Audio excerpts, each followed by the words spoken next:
Okay, good morning, everyone.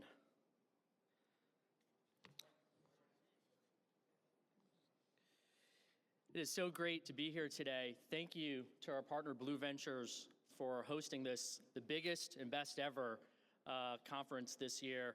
And it's being held, I can think of no better place than right here in Virginia.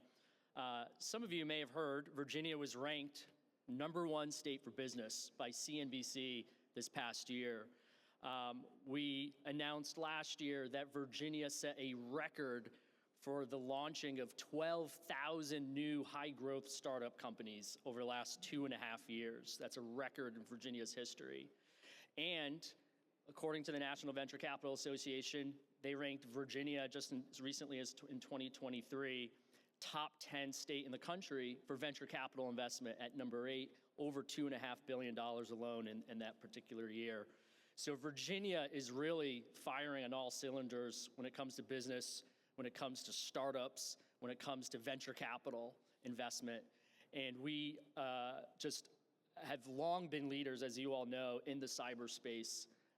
If you look across the country in terms of talent, which is probably one of the #1 issues companies are always seeking to solve for, Virginia has the 3rd highest concentration of cyber talent in the country. We were ranked #1 by Business Facilities Magazine for cybersecurity for companies locating here, establishing their presence and headquarters here in Virginia. And so it's really just so befitting that we have this conference here today with our partner Blue Ventures and all of you, whether you're a startup, entrepreneur, founder, management team, an investor, industry advisor. It's great that everyone's here today. I'm so excited about all the relationships and networking that's going to take place. The Virginia Innovation Partnership Corporation, which I have the pleasure of serving as CEO of, is really Virginia's designated statewide authority to help foster and accelerate startup formation and venture capital investment in early stage technology and innovation. And I'll throw out just a couple ways that we do that. A few of our partners and collaborators are here today, but we have a venture capital fund. It's called Virginia Venture Partners. It's led by my partner, Tom Weithman, and Jen O'Daniel for our cyber practice. And if you're in the VVP team, can you raise your hand? So if you see anyone here raising their hand right now, and you're a startup company, find them today, okay? Because we can help invest in you and help co-invest with other VC funds that you may be in dialogue with. We also co-invest and invest in VC funds.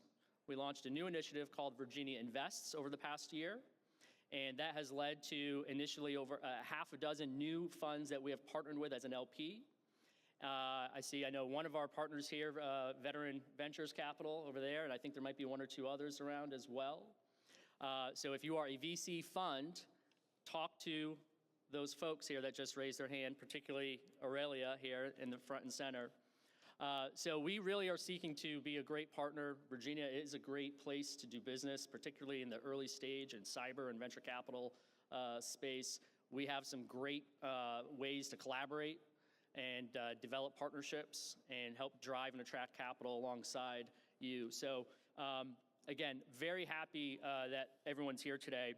And I have the pleasure of introducing one fund that has been particularly active over the last year or two, called Red Cell Partners, that's based here, again, in Virginia. And I have the pleasure of introducing George Barnes, who's the president of Red Cell's cyber practice and a partner at the firm. In this role, he oversees the pursuit of new start incubations that are focused on cybersecurity opportunities spanning commercial and government sectors. He ensures optimized market gap responsiveness and guides Red Cell's platform for young cybersecurity companies progressing through the early stage business life cycle. He has deep national security and cybersecurity domain expertise. Prior to joining Red Cell, he served as the deputy director of the U.S. National Security Agency, NSA, from 2017 through 2023. And in this role, he served as NSA's chief operating officer, where he oversaw strategy, policy, operations, and supported the U.S. defense and intelligence enterprise and national security execution. He helped position as NSA as an integrated mission partner, which enabled U.S. advantages in security against foreign threats. Over his 36-year career at the NSA. He held a number of technical and organizational leadership roles, really spanning operations to intelligence target analysis, to collection operations, to foreign liaison, industrial partnership management, workforce support, global enterprise governance. He has a long list of distinguished recognitions. I'll name just a couple: Department of Defense Distinguished Civilian Service Medal Award recipient, Joint Chief of Staff, Joint Meritorious Civilian Service Medal, National Intelligence Distinguished Service Medal, about a dozen others that I can go through. But please join me in welcoming George Barnes from Red Cell Partners.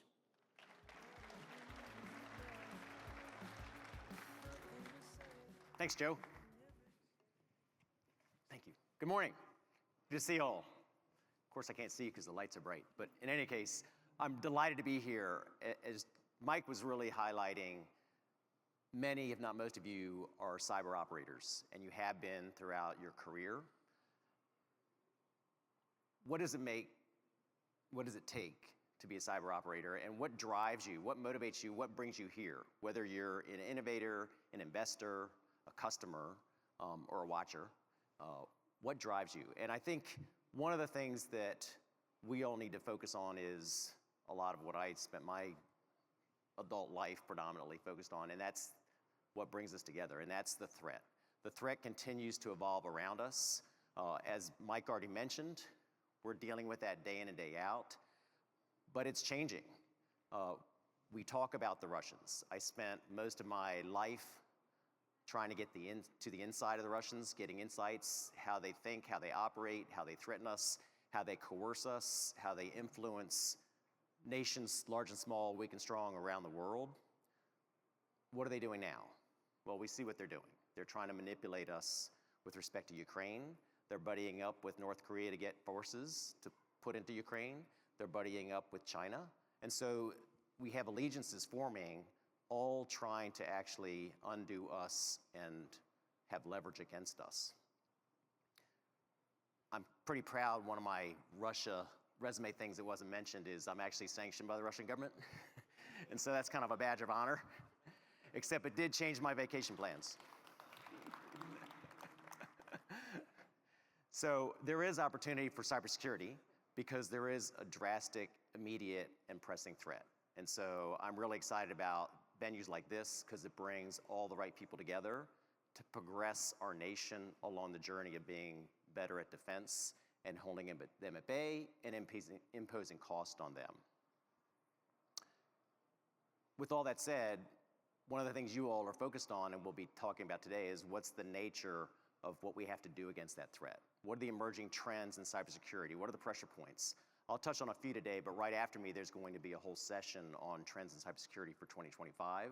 And so, notwithstanding the fact that all of you have focus on various things, we want to be cited on some of the emerging trends that are actually putting pressure on our system and therefore creating opportunity for us. And then it gets into the how. The how really gets into America's innovation machine. What makes us special and different in the world, and how are you and what you represent part of that machine?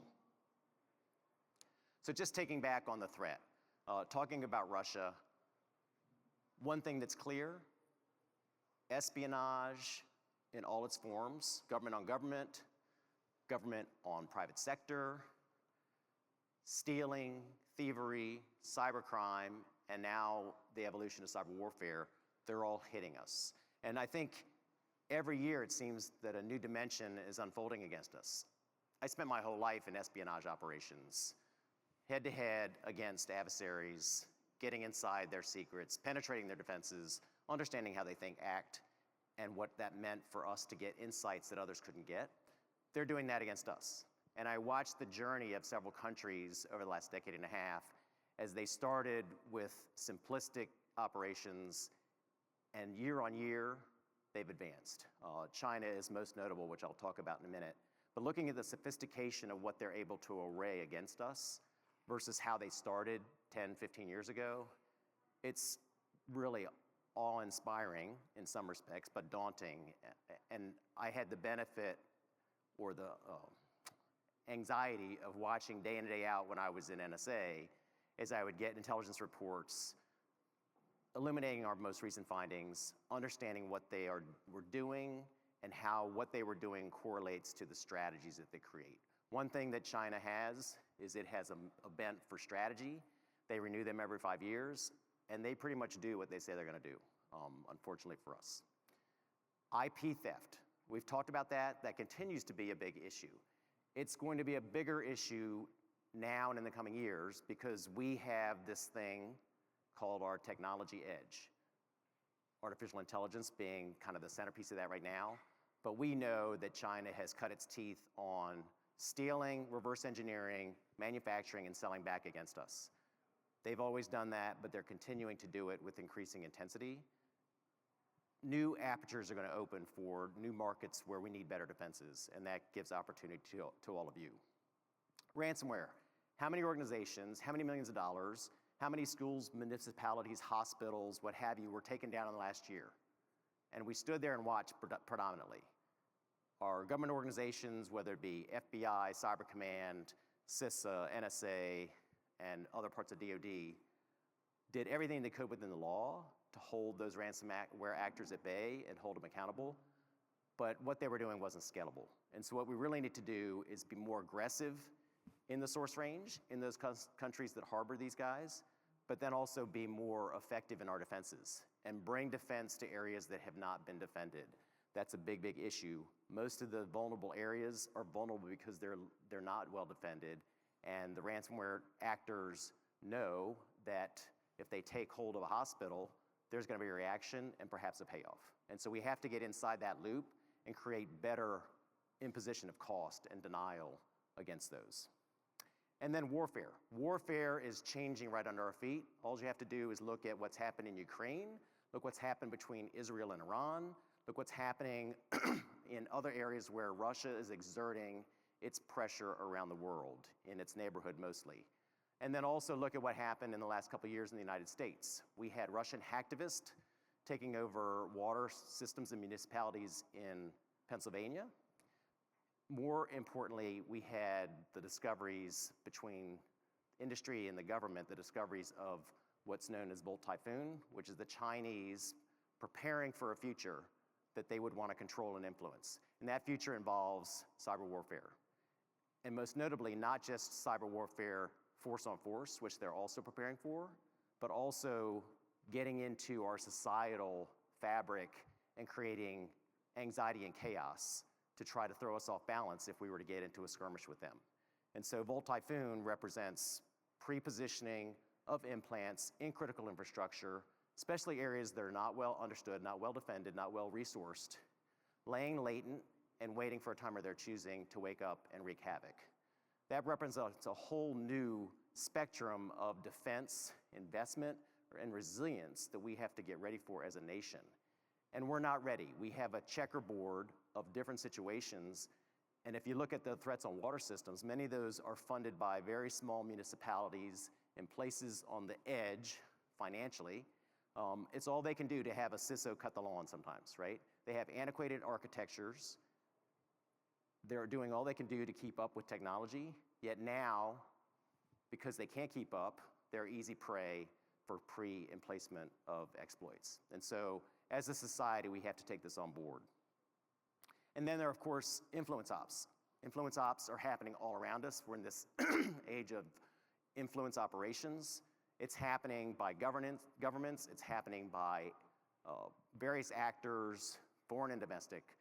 That is creating noise, and it's also complicating things such as the adoption of AI and the root of trust and what's truth and not. And so we have a broad landscape in the threat zone, and that's why you all are here today.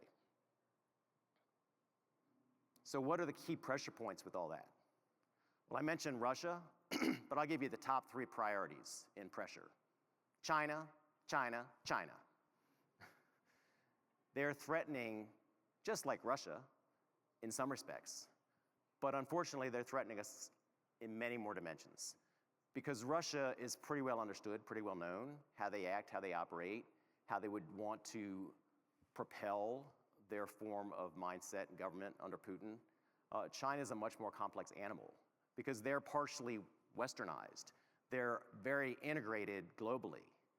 They are extremely adept at investing and then leveraging, not only in our country, but in the emerging markets and the underprivileged areas of the world. That gives them access and leverage.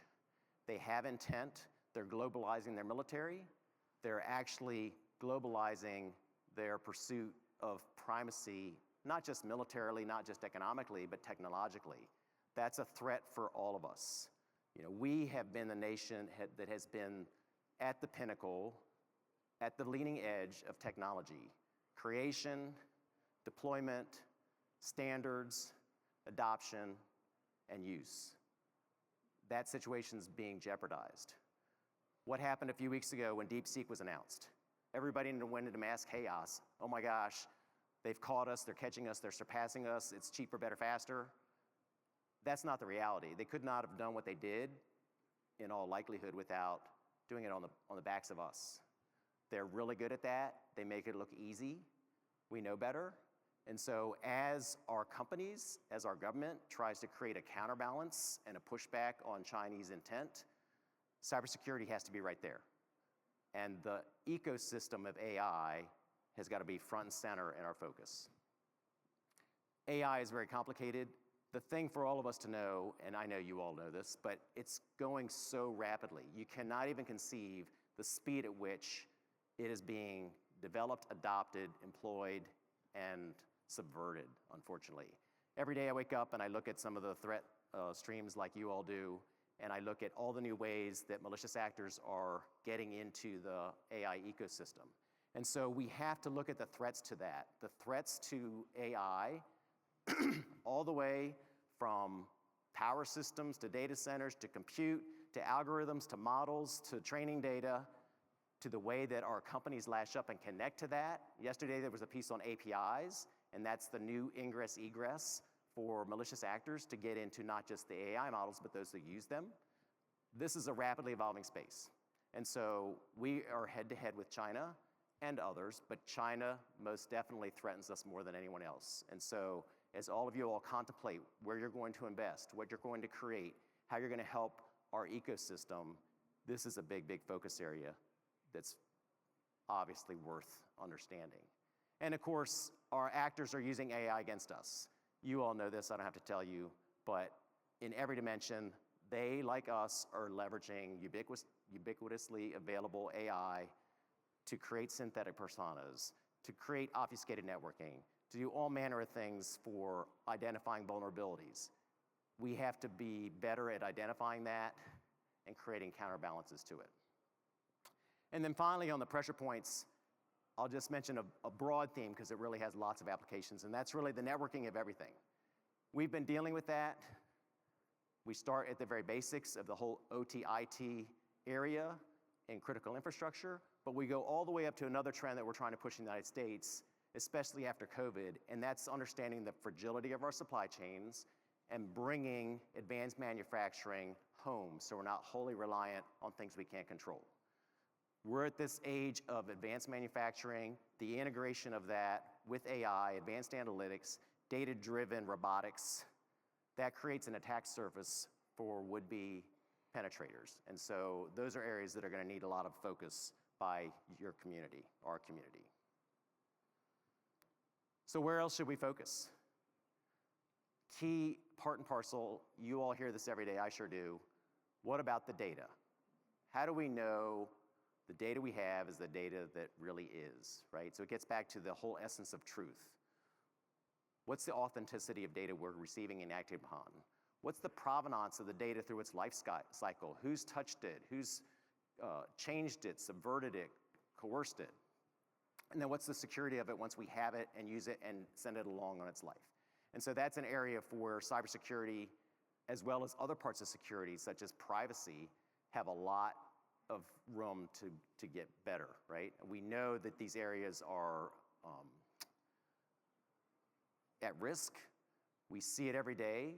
We ourselves wonder if the things we're receiving are true. Did they really come from the source we thought they were?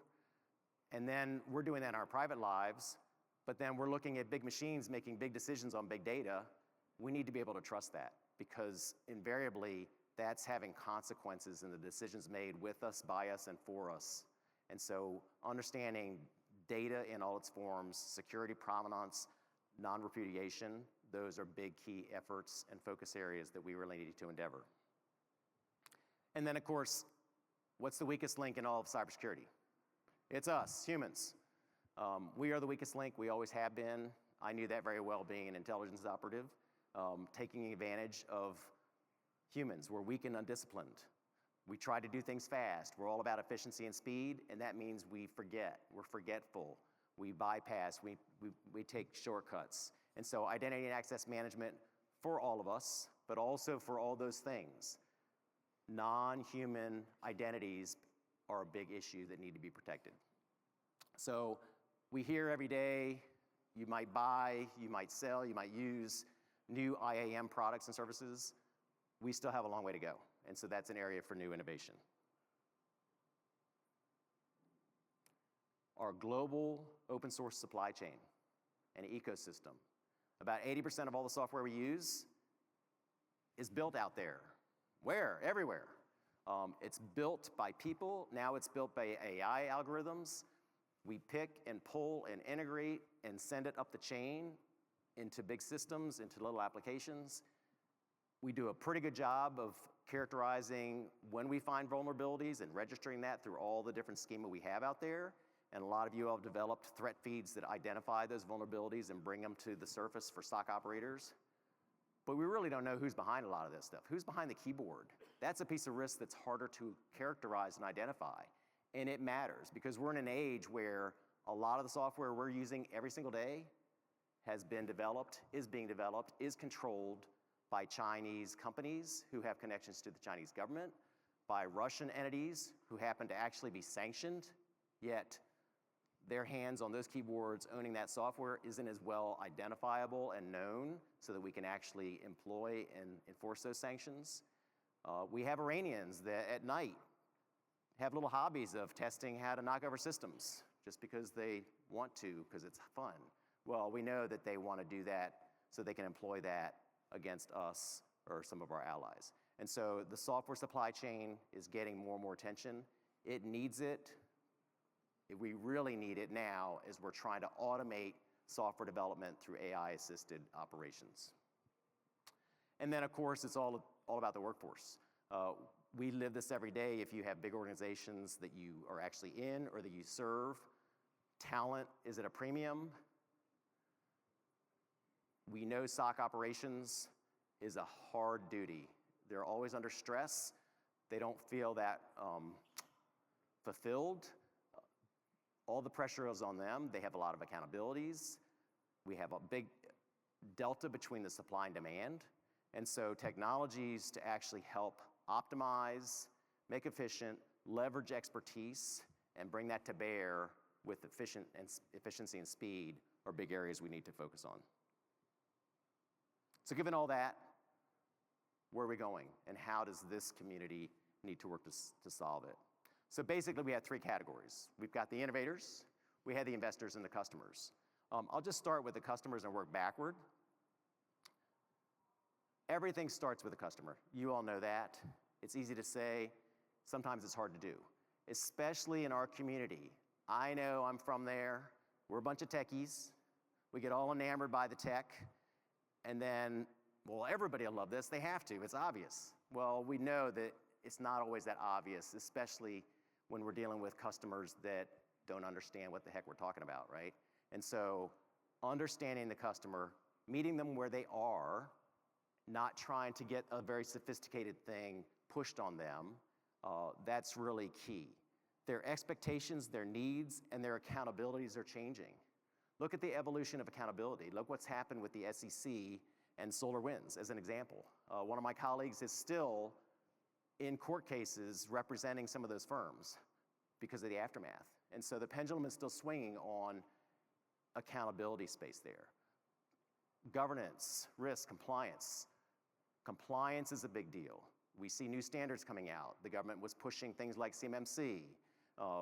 We have all different various types of compliance that are regimes that are out there, and they have short deadlines, high accountabilities. We're trying to get the C-suite to understand all of that.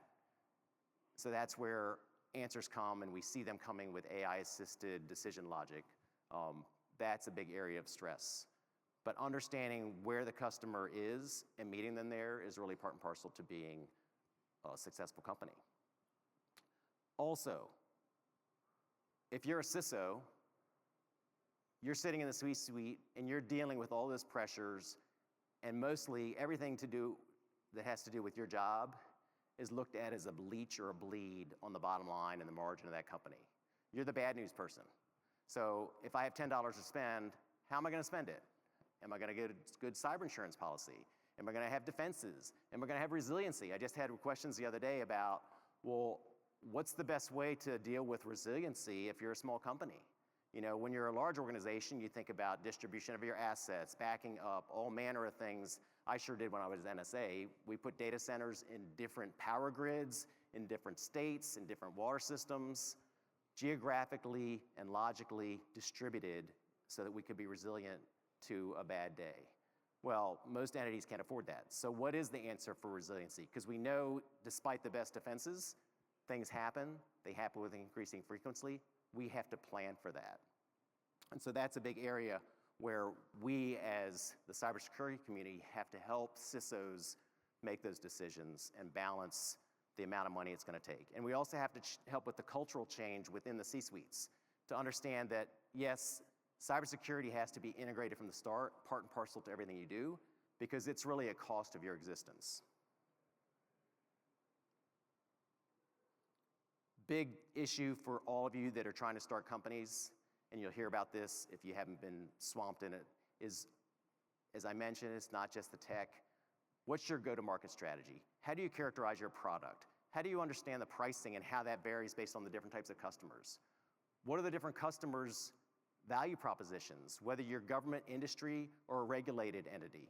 They're all different, and you really have to understand that, much less if they have to be compliant with certain standards and you're complicating that formula. Finally, we have the investors. That's why we're here. This represents, to me, a very exciting part of what it is to be American, because the VC community is a symbol of what has made us great. It's the whole idea of optimism, the yes we can. Founders have a spark, an imagination, creativity, an answer.